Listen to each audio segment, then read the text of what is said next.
Now how can you derive the formula for series and parallel?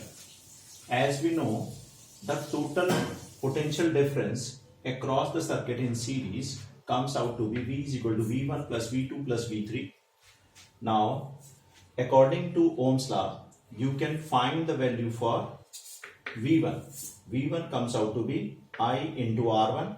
V2 will be equal to I into R2, and V3 comes out to be I into R3. Now, adding these values to the equation number 1. Now, it will be V is equal to IR1 plus IR2 plus IR3. Now, you can take I as a common. It becomes I into R1 plus R2 plus R3. And you can substitute this V also with the help of Ohm's law. It becomes I into R is equal to I into R1 plus R2 plus R3. You can cancel this I with I, and it becomes R is equal to R1 plus R2 plus R3. And this is the final formula for the total resistance which are connected in series. Now similarly, you can also derive the formula for parallel. As we know, the total current can be calculated as I is equal to I1 plus I2 plus I3. Now, you can find out the current individually for the each resistor. That becomes I1 is equal to V upon R1, I2 becomes V upon R2, and I3 becomes V upon R3. Now substitute these values in equation number 1. It comes out to be I is equal to V upon R1 plus V upon R2 plus V upon R3. You can take out common V. It becomes 1 upon R1 plus 1 upon R2 plus 1 upon R3. And you can substitute this I also with the help of Ohm's law, that is V upon R1. Cancel this V with this V, and the formula comes out to be 1 upon R is equal to 1 by R1 plus 1 by R2 plus 1 by R3. This is the final formula. But sometimes the question asked in the form of the resultant resistance of the parallel. Then you have to do one step more, that is adding these R1, R2, R3 by taking LCM. LCM becomes R1, R2 and R3, and this first one becomes R2, R3, second one becomes R1, R3, and third one becomes R1, R2. Now taking reciprocal, it becomes R is equal to R1 into R2 into R3 upon R2, R3 plus R1, R3 plus R1, R2. And finally, this is the formula for the parallel.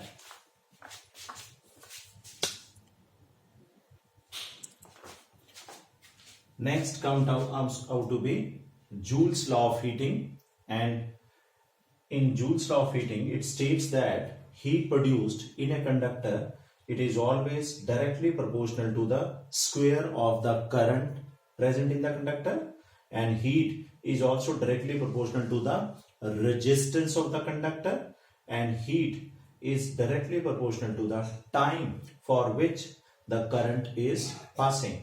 And by combining these all formulas, it becomes H is equal to I square RT.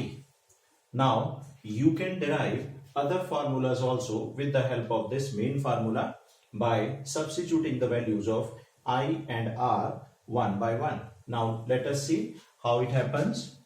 Suppose we are changing the formula.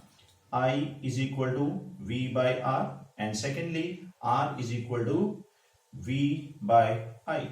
By changing the formula, suppose H is equal to, now first one we are substituting the value of I according to the Ohm's law. It becomes V by R whole square into R into T. Open the bracket, it becomes V square by R square into R into T. You can cancel this. It becomes H is equal to V square T by V square T only. Sorry, V square T by R. This is your first formula. Now secondly, we can substitute the value of R also. Then it becomes H is equal to I square and R becomes V by I and T remains same. Now cancel this square with this I, then H is equal to V into I into T. This is the formula for heat produced in the conductor if potential difference and current is given. Now you can move to third type. This is power.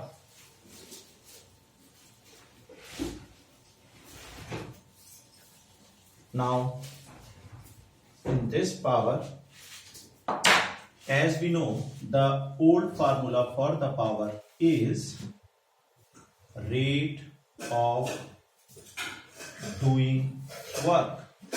It means power is equal to W upon T, or in this case this power, the W becomes H, or you can say this power becomes H by T. Now substitute the values of H from your previous equation. It becomes V into I into T upon T.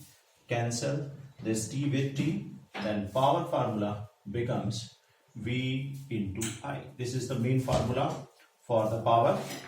Now you can substitute these values also as you have done in previously. Suppose we are substituting the value of V in this equation according to Ohm's law. It becomes P is equal to I into R into I. It becomes P is equal to I square R. This is your second formula.